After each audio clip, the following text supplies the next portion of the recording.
Armin did not believe in fate. He believed in deadlines, cheap rent, and coffee strong enough to wake a dead asteroid. He had taken the tiny apartment on level 32 because it was quiet, because the window looked over the cargo docks, and because the rent was cut in half if he agreed to share the place with a stranger. The stranger's name was Kira. Short, neat, always wearing a hooded jacket even when the station's climate was warm. They said very little to each other at first. Just the normal things. Do you need the kitchen?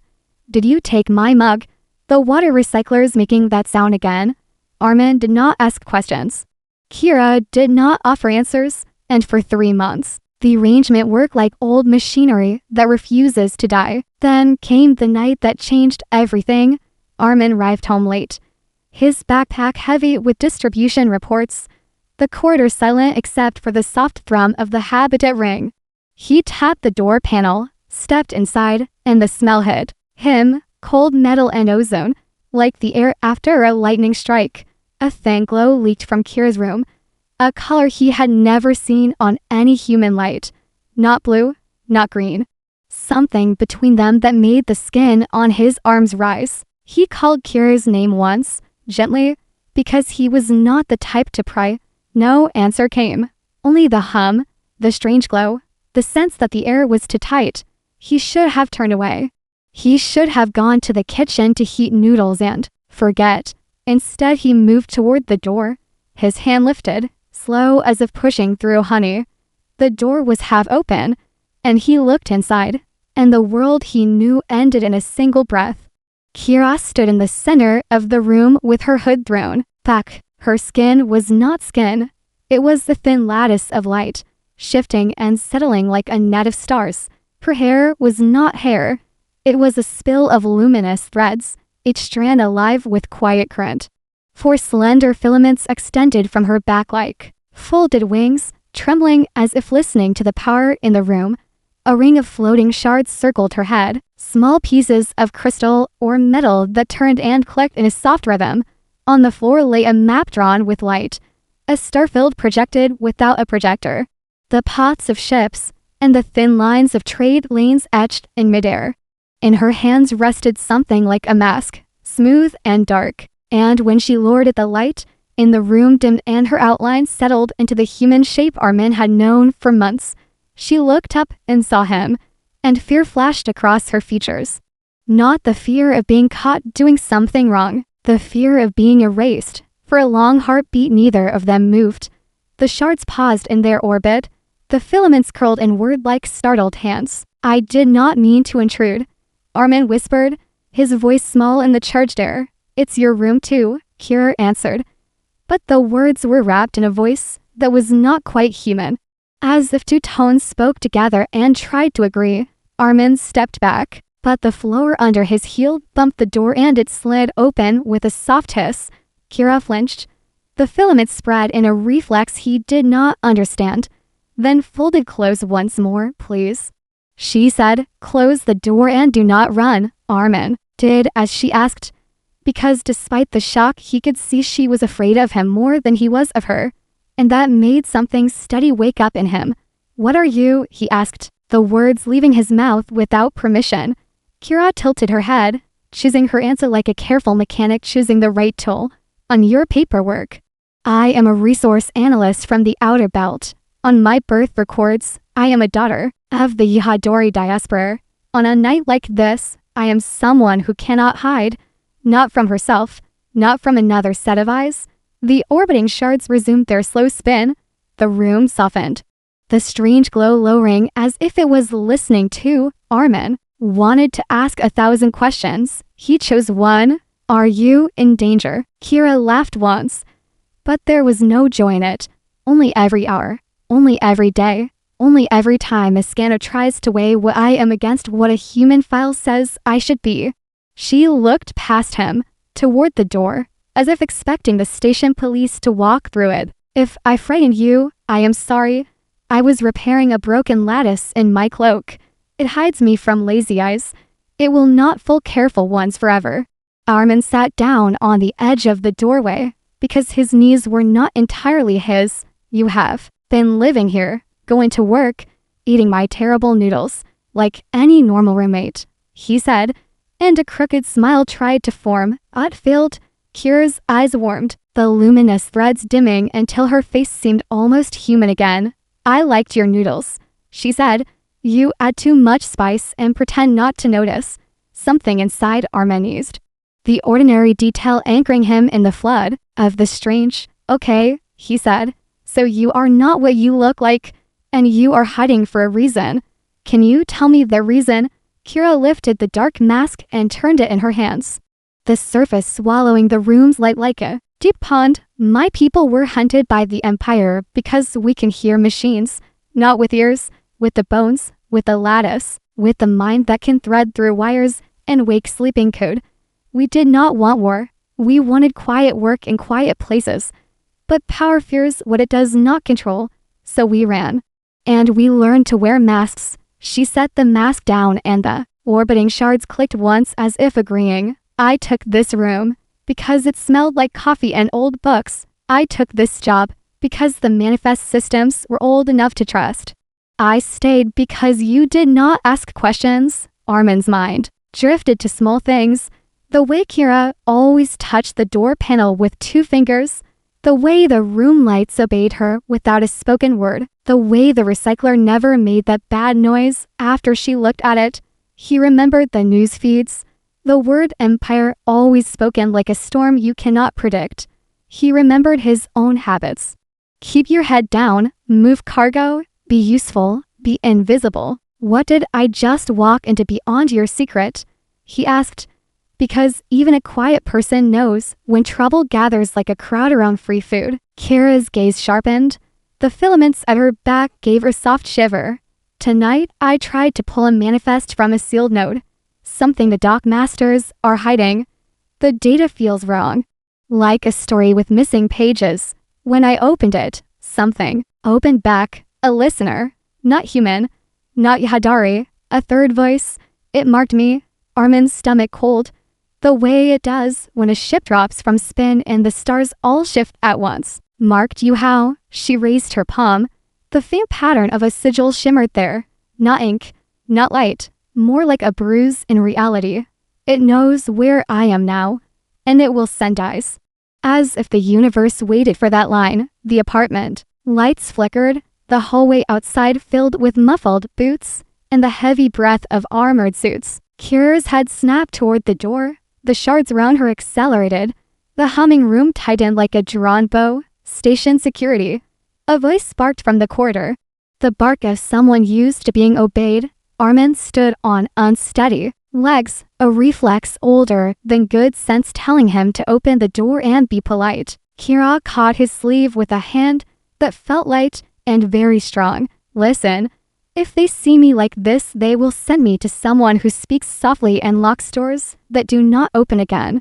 If you want to help, you must decide fast. Help. The word found a space in Armin that had not been used in a long time. He nodded before fear could argue. What do I do? Kira blinked, surprised and grateful at once. Let them in, talk, make their eyes stay on you.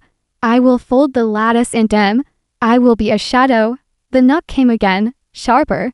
Armin drew one long breath that tasted like metal and made himself a wall that could speak. He opened the door. 3 officers stood there, helmets down, visors black. The kind of anonymity that turns people into furniture. Routine check, the lead said, which is what people say when they are looking for something they already know is inside.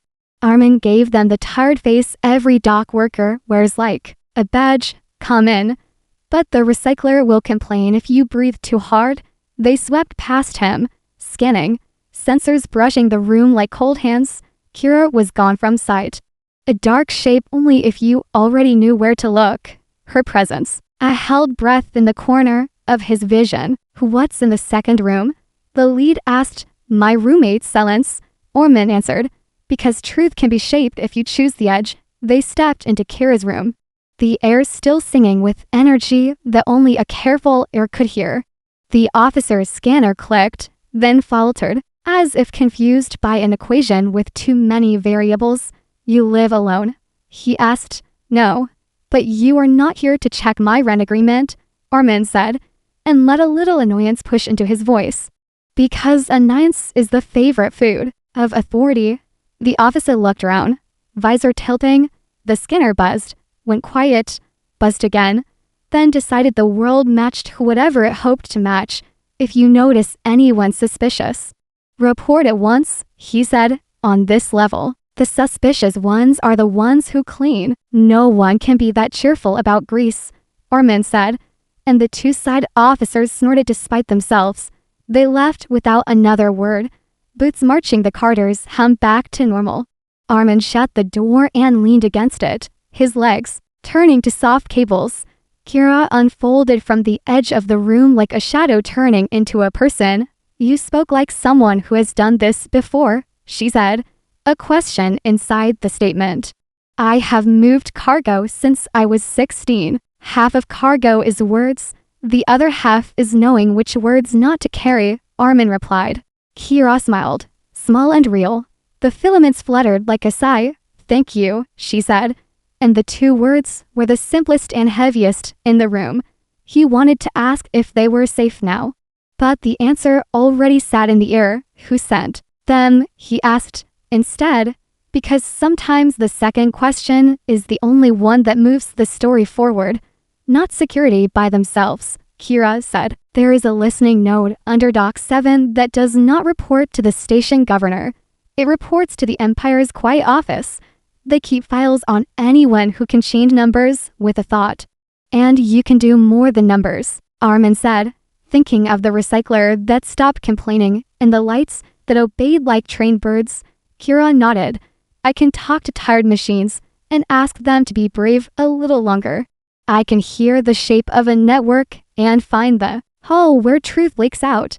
I can make a mask that looks like a person if you do not look too closely. But there is something new inside Dock 7. Something not made by human hands. Armin rubbed his temples, trying to knead the night into a shape that made sense. Why are they hiding a not human thing on a human station? Kira looked at the mask on her bed, then at him. Because someone made a deal.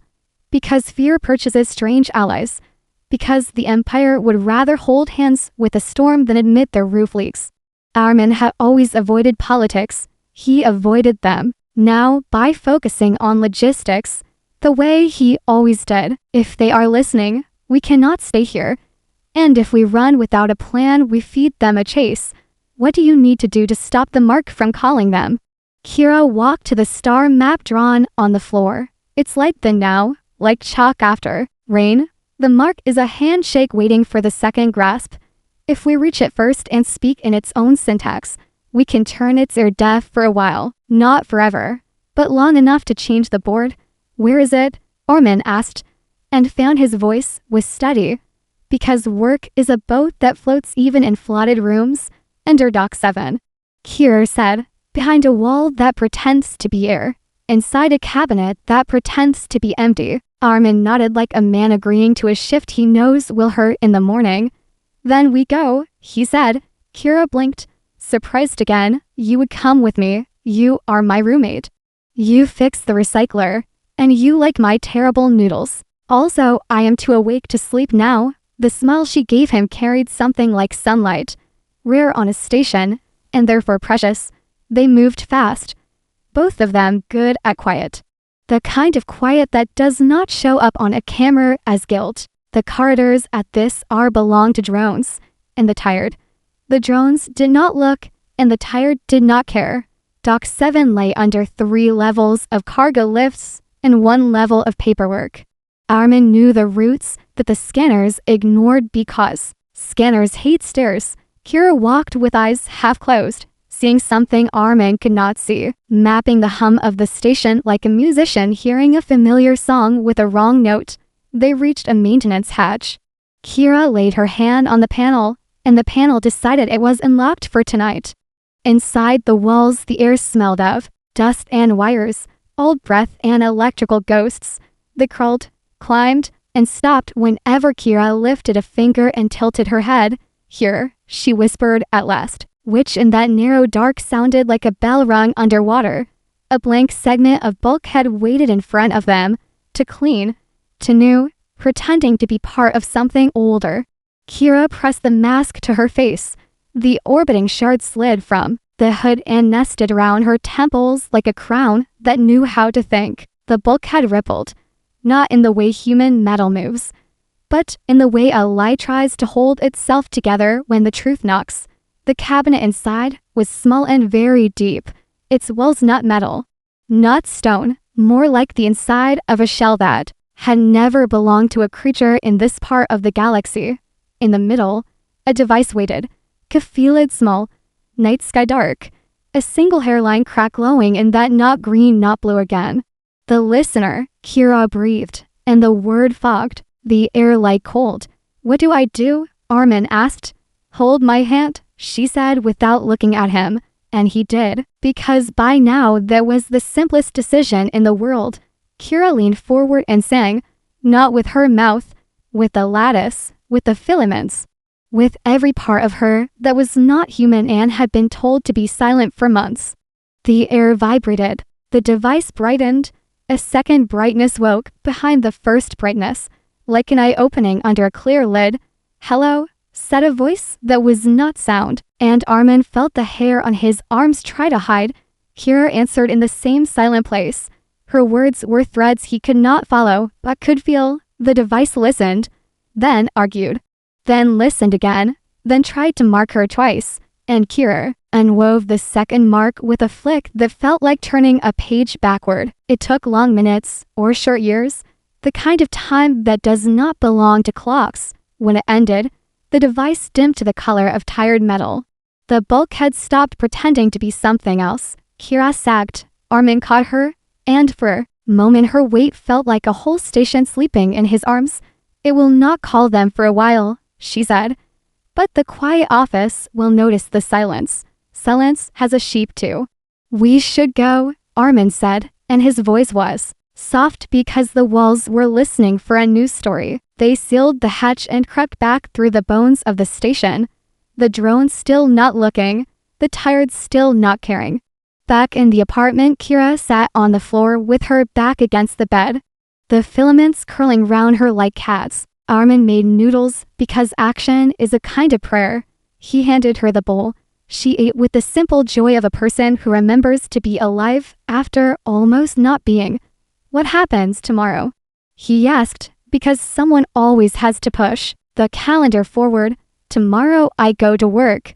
I check manifests. I laugh at the supervisor's bad jokes. You file your reports and pretend to heat your coffee, Kira said, and her eyes shone with a kind of stubborn light.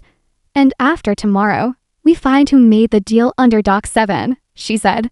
We find who takes Empire money and buys alien ears. We find the others who wear masks and are tired of being polite. Armin sat beside her, the two bowls on the floor steaming like small planets with warm atmospheres.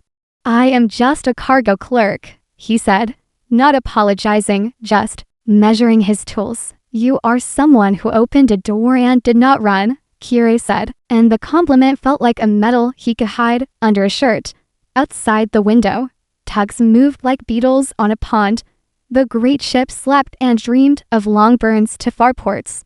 Inside the room, a human and a not entirely human made a plan that would not fit on any manifest. In the days that followed, the station changed its face, not publicly, not with banners, with small angles shifting, small doors watching, small silences stacking into larger ones. Security walked in pairs where they used to walk alone. Dock masters spoke into private lines more than they spoke into public ones. The supervisor laughed less and watched more. Armin learned to read those silences, learned which corridors felt like clean air and which felt like breath you should not borrow. Kira patched old machines so they sang longer. She paid for information with fixes, with quiet favors, with the right word in the right ear. They discovered that the listener under Dock 7 had cousins. Sleepy small ones nested in power closets, one large one waiting like a whale under the governor's office floor. They discovered that human hands had installed alien shells with the care of thieves handling glass. One night they found a map, not drawn in light like Kira's careful starfields, drawn in money and shipments and names whispered through clenched teeth. The quiet office had a list of Yahadari living under masks across the spinning cities of the inner ring. The list was not for protection. It was a menu. Armin looked at the names and felt the old reflex to look away, to say, "This is not my problem." To say, "I am one person and the galaxy is too large." Then he remembered the first night. The way Kira's fear felt like a bird beating its wings against a dark window. He remembered 3 officers leaving his apartment because he made them look the wrong way. He remembered holding Kira's hand while she told the machine to be quiet. "I'm in," he said, and it was the easiest hard sentence he had ever spoken. Kira nodded and did not smile because some victories are too heavy for smiling. "We will need help," she said. "Humans who can carry questions, Yahadari who can take off their masks together, and we will need a bigger pot for noodles," Armin said. "Because even revolutions need to eat." They laughed softly, a brief sound that warmed the room without lighting it, word by word, hallway by hallway. They built a small network that pretended to be nothing, a janitor who knew which cameras were bored, a medic who looked the other way when filaments showed under skin, a dock pilot who could forget a crate in just the right bay. They pulled the listener under the governor's office into a sleep so deep it dreamed of quiet seas. They freed 3 names from the menu and found them places where silence was friendly and doors had real locks. Every step woke something larger. You cannot move bones without the body feeling it. The Empire noticed. It always notices.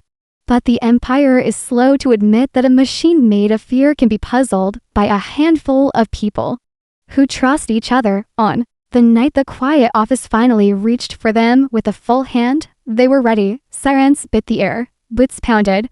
The corridor lights tried to look brave and failed. Kira stood in the center of the apartment, the mask on, the crown of shards awake, the filaments bright as dawn. Armin stood by the door with a maintenance cart and a smile that belonged to a man paid to little. Took care when the officers burst in. They saw a service crew arguing about a leak. They saw a broken light fixture. They saw a cart full of legal tools. They did not see the other door open inside there. A door Kira cut with a line from a song no human throat could sing. They did not see the 3 rescued names step through that door and vanish into the dark stairwell. That is not on any plan. They did not see the way the station itself chose that moment to cough and turn its cameras toward a more interesting corner 3 levels down. Later, when the noise faded and the corridor returned to Jerome property, Armin and Kira sat on the floor again with bowls again and plans again. "You could leave," Armin said. "There are ships that will take you far, places where the Empire's lists read like old jokes." Kira looked at him through the mask, then took it off. Her face more human than when he first saw it and less. "At the same time, I could," she said. "But I think humanity needs to learn how to listen. And my people need to learn how to be loud. And this station is a good classroom." Armin nodded. Because he understood in the way a dock worker understands tides. "Then we teach," he said, and the word felt right in his mouth. Weeks slid into months like ships sliding into docks with practiced grace. The quiet network grew. Not big, just dense. Dense is stronger than big. They found who signed the deal under Dock 7. A governor who wanted a promotion and a life where fear ate someone else's sleep. They put his promotion papers in a folder that always moved to the bottom of every stack. They moved his secrets into daylight believable enough to ruin him. The listeners in their shells grew dull. The quiet office pulled back like a hand burned by a kettle it wanted to pretend was cold. And all the while Kira kept the recycler purring and Armin kept the coffee strong. Because rebellion is made of ordinary days done on purpose. One evening the station's window showed a meteor shower, tiny sparks skipping across the atmosphere of the maintenance world below. Kira and Armin stood and watched, the kind of silence between them that is full instead of empty. "You walked in on me by mistake," Kira said, and there was laughter in it now. "I kept walking," Armin answered, and there was pride in it now. "Do you ever wish you hadn't?" she asked. the filaments drawing slow patterns in the air like lazy birds. Only when the noodles run out, he said, and she nudged his shoulder, and the meteor sparks wrote brief poems that nobody could save. The Empire still exists. It always does. Power does not fall, it erodes. But on level 32 of a station that was once just a pin on a map, a small gravity well formed, it pulled in the tired and gave them work that warmed their bones. It pulled in the fearful and taught them how to stand where fear could not reach. It pulled in the human habit of looking away and asked it to look, gently, then firmly, in that pull. Armin found a purpose that did not fit in a spreadsheet, and Kira found a voice that did not fit under a hood. Together they built a thing that the quiet office did not have a word for, the Empire did not have a code for, the listeners did not have an ear for. They called it a household, and then a crew, and then a circle, and then nothing at all because it was just life done with eyes open. If you ask Armin about the first night, he will say he came home and smelled the air and saw a light that had no name. If you ask Kira, she will say a human opened a door and, instead of running, asked if she was in danger. If you ask the station, it will hum the same old song and skip on a note that makes the careful smile. And if you listen, really listen, you will hear the soft click of orbiting shards and the low laugh of a tired man who finally learned to be brave. On the window glass, the stars keep their appointments, ships leave and arrive, cargo moves, and stories move with it. The recycler purrs, the coffee burns, the noodles never last, the masks grow dusty in a drawer. Some nights are quiet, some nights are sirens, most nights are both. But always there's this simple truth that began when a door swung half open and a person chose to be a person. Armin walked in on his alien roommate by mistake. What he saw left him speechless, and what he did next taught him how to speak.